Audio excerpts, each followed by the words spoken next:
What is going on, college basketball fans? Welcome back to another video. Today we got our Week 18 Danology Power 35 rankings, and I think next week is going to be the last Danology Power rankings video as we are almost to the end of the regular season. But don't worry, we got bracketologies. We're going to be filling out brackets. We're going to have tips on brackets, sleeper picks, all types of things here on the channel. And also conference tournaments are coming up. We're going to have predictions for those. Make sure you guys subscribe. Ton of college basketball, March Madness content here on the channel. You don't want to miss it. Let's get to 10,000 subscribers and let's get right into these rankings.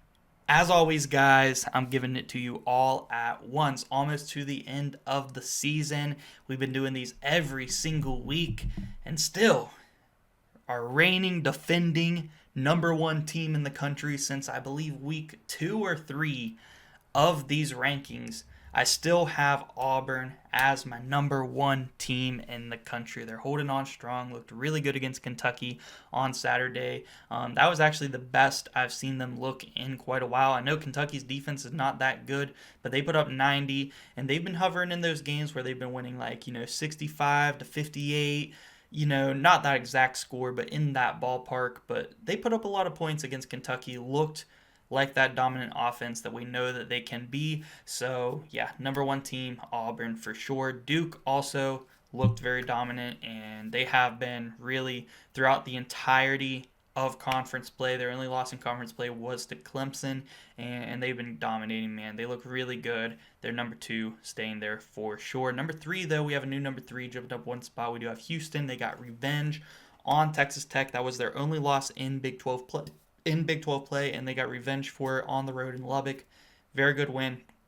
Houston, one of the best defensive teams in the country, but they have some guards who can shoot the ball as well. I feel like that is a really underrated part of this Houston team is Emmanuel Sharp, LJ Cryer, and when Milos Uzan, their point guard, is shooting well, this Houston team can be very dangerous. Tennessee, number 4, looked really good against Alabama at home, hit a buzzer beater for the win. That was a crazy game to welcome us into the month of March. So that was very awesome to see. We've seen some insane buzzer beaters this past week, including Michigan State, half-court heave by Trey Holloman to beat Maryland on the road. Tennessee with a buzzer beater. It's been madness already, and Tennessee jumping up 2 spots to number 4. Just came out with my bracketology yesterday. Go check it out. Tennessee secured the 4th 1 seed right now, and they are the number 4 team in the country on my rankings this week. Number 5, we do have Florida. They do drop 2 spots. They did lose to Georgia earlier in the week, but they did bounce back with a good win against Texas A&M. But they do fall 2 spots here behind Tennessee. I still think that they are one of the best teams in the country, so they're not falling too far. They're down here at number 2. They almost came back and did beat Georgia in that one. That was almost an insane comeback. Alabama dropping 1 spot. They did lose to Tennessee, but it was, Tennessee's a really good team. It was on the road, and it was to a buzzer beater, so I don't really hold it against them too much, but they are falling 1 spot here to number 6. Number 7 staying the same, and number 8 staying the same. St. John's and Michigan State. Michigan State looked really good. They beat Wisconsin. They're holding strong as the top team in the Big Ten. Right now, they're looking like they're going to win the Big Ten regular season. St. John's did win the Big East regular season championship already. They've been rolling through the Big East, looking really dominant, and both these teams, St. John's and Michigan State, 2 really, really good defenses, and neither one of them are that great at shooting the 3 ball, but they've been getting the W's. So that's the important thing, showing that you don't necessarily have to make 3-pointers in order to be a top 10 team and win your conference. So that's been pretty cool to see between those 2 teams, 2 very well coached teams, obviously, with Rick Pitino and Tom Izzo. Number 9, jumping up 1 spot, we do have Clemson. Clemson looked really good in the second half of that Virginia game. They're jumping up 1 spot. They just keep winning and winning and winning. They're on a pretty good win streak right now. And Ian Shefflin, one of my favorite players to watch in college basketball, because he just rebounds the heck out of the ball. On a random night, he'll put up 20. Super fun to watch. But Chase Hunter is the real closer of this team and the real shot creator for this team. Clemson, very good, very underrated team. Because the ACC isn't that great this year, I feel like anyone other than Duke is getting underrated. Clemson is one of those teams. Louisville is one of those teams, which we'll talk about here in a minute.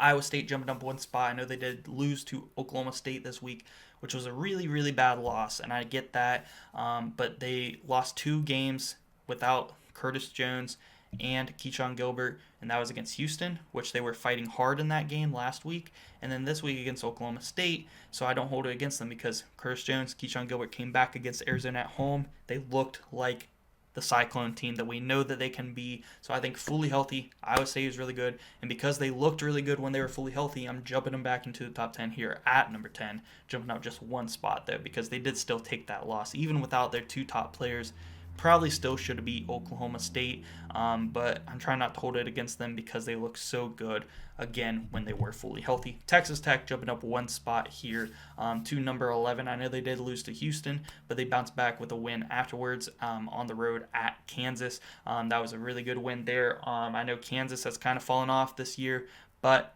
still going into Lawrence and Allen Fieldhouse and picking up a W. Still a very good win. Texas Tech jumping up one spot at number 11. Number 12, similar to Wisconsin, very similar to Texas Tech, actually. They took a loss to the top team in their conference. Texas Tech lost to Houston. Wisconsin lost to Michigan State. I don't hold it too much against them. I still think Wisconsin has looked very, very good as of late, and they are jumping up one spot here to number 12. Number 13, Louisville jumping up 3 spots.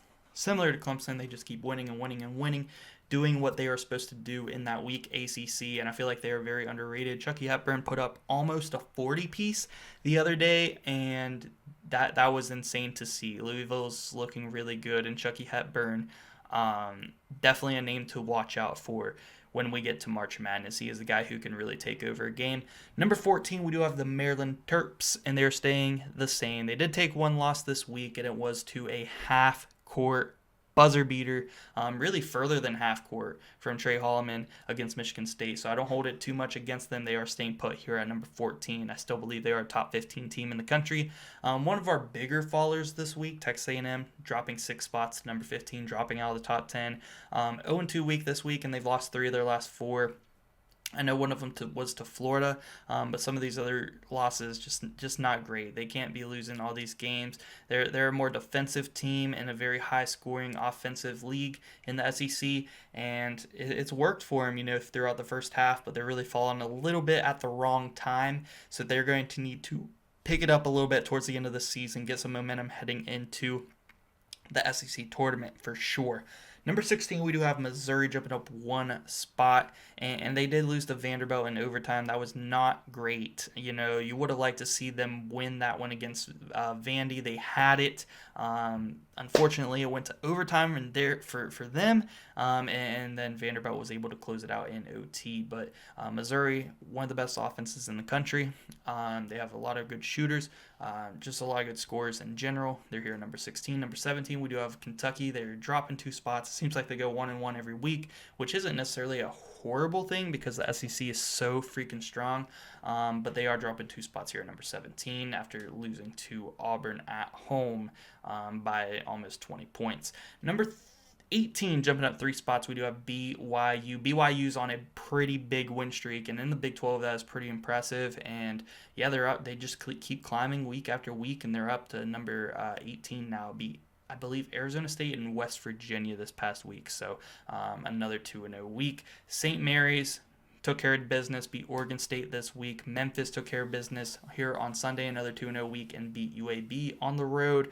So both of them staying in the top 20 there respectively. And then number 21, we do have Marquette jumping up 4 spots. They finally had a pretty good week, staying themselves in the top 25, and they're almost becoming a more underrated team. I feel like I've been sleeping on Marquette recently. Maybe I shouldn't have, but they're here at number 21. I'm jumping up 4 spots this week. Let's see if they can finish the regular season strong, because I do believe if anyone's taken down St. John's in the Big East tournament, I think it might be Marquette.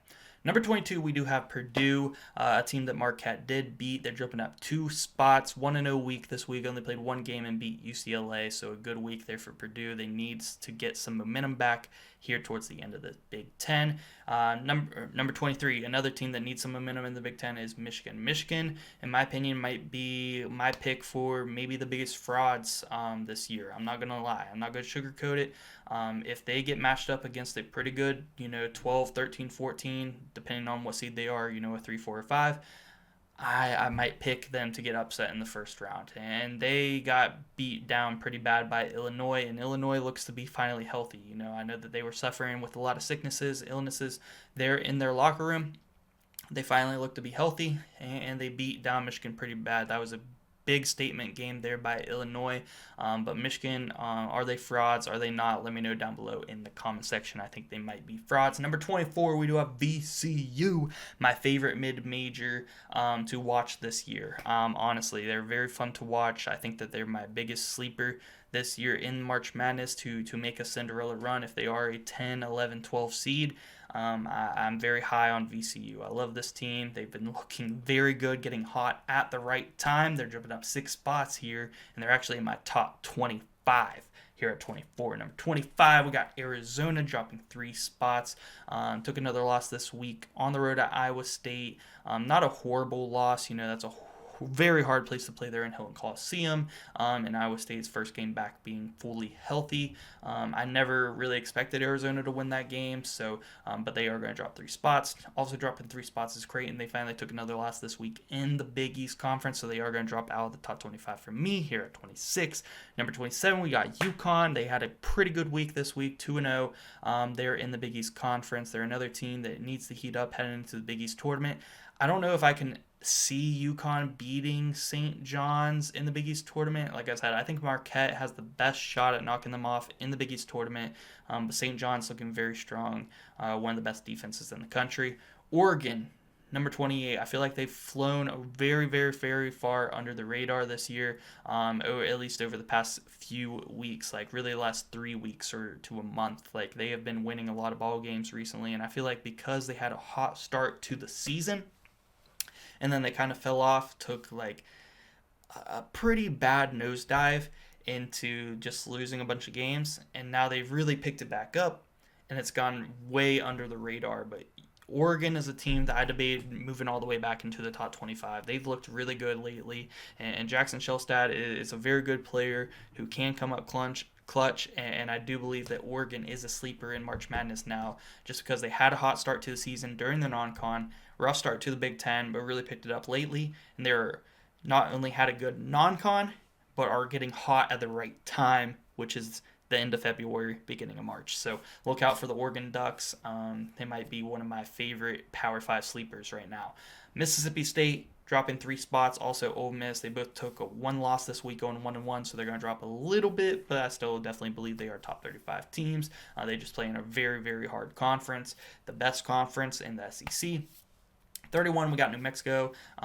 They are jumping up 1 spot, but I think they are actually falling 1 spot. I believe that is actually supposed to say -1. But they did take a loss this week to San Diego State, which is why I am going to have them fall 1 spot, but accidentally put the plus. Number 32, we do have Drake jumping up 3 spots from 35 up to number 32. Drake, another very good mid-major that's just been running through the Missouri Valley Conference, looking very, very strong. And yeah, we got them up here at number 32. Number 33, we got Illinois. Illinois jumping up 7 spots from the watch list up to number 33 because they looked really good against Michigan, dominated on the road. That was a huge win for them, and also 2-0 on the week. 34, we got Boise State. Boise State's been one of the hottest teams in the country. If you haven't been watching the Mountain West, where have you been? Past 2 weeks, they've beaten New Mexico, Utah State, and I think they beat, no, they didn't beat San Diego State, but they beat Nevada as well. But they're like, I'm pretty sure they're on like a 6-7 game win streak right now. So yeah, Boise State, look out for them. They are very, very hot right now. 35, we got Vanderbilt, another very hot team right now, going 2-0 in the SEC this week, including a win over Missouri. Very, very impressive there by Vanderbilt. Definitely deserves a spot back in the Power 35 here at number 35. And to me, the week that they had locked them in as a spot in the NCAA tournament. So congratulations to the Commodores. Watch list this week, falling out of the rankings, is Kansas. Kansas took another loss this week here at home to Texas Tech. Texas Tech is really good, but Kansas just keeps taking losses. UCLA falls out. They took a loss to Purdue this week in their only game. They were like number 33. They've fallen out. Also on the watch list, UC San Diego. UC San Diego is another very good mid-major that is very close on the brink of making it to the rankings. Georgia had a really good week. They beat Florida this week, so they are on the watch list. They're a very good team. They need a little bit more to lock themselves in to the tournament. Utah State had a really rough week. They fall out of the rankings. I believe they had an 0-2 week.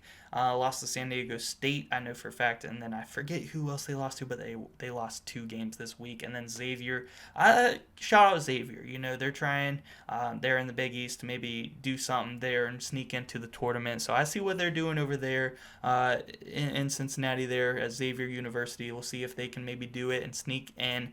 But they are on the watch list right now, performing pretty well there in the Big East Conference. So let me know what you guys think about the Power 35 this week, guys, and make sure you guys go check out the Bracketology. March Madness predictions will be out, should be on Wednesday, and yeah, a bunch of other content coming your way, so be on the lookout for it and hit that subscribe button. And yeah, guys, thank you so much for watching.